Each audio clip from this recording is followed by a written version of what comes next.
Welcome to the start of a new series on my channel where we test the greatest cars from history in a head-to-head comparison.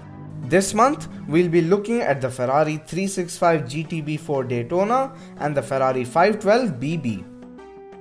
To know the story behind these cars, we'll have to take a step back in time to 1968. Ferrari had just released the latest model in their successful V12 series, the 365 Daytona.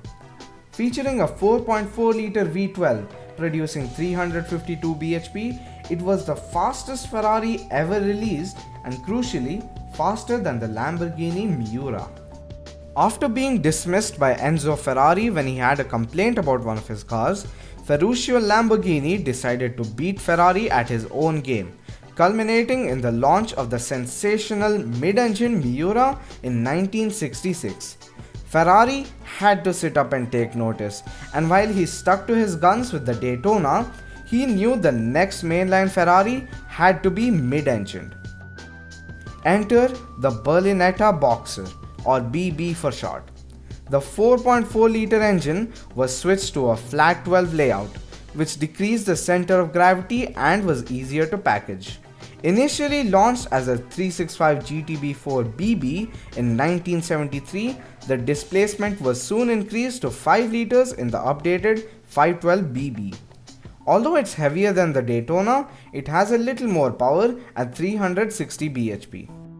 Both of these cars had moderate racing success, with the Daytona being campaigned by Nart at the 1973 Le Mans and a heavily modified BB following soon after in 1981. The BB was the start of a new mid-engined era of Ferrari, evolving into the Testarossa in the future, and the Daytona was the last front-engine Ferrari V12 for almost 20 years. To decide once and for all which of these cars is better, I took them out on track and did some laps with each car, measuring performance, handling dynamics, and lap times. I decided to start with the Daytona. The first thing that struck me was the amazing sounding V12 up front. Enzo Ferrari famously said, "Aerodynamics are for people who can't build engines." And what an engine this is! Constantly high revving, it simultaneously feels like a sprinter and a marathon runner. The way the grip brakes at the rear is extremely satisfying, with the car urging you to stay on the throttle and let the slide correct itself. Performance is quite high for only 350 bhp, and this is another engineering masterclass from Ferrari. Both a mile-crunching GT and a fast-accelerating supercar, the 365 Daytona is the ultimate front-engine Ferrari. Moving on to the BB, despite the vastly different approach and construction, the car feels and performs quite similarly to the Daytona.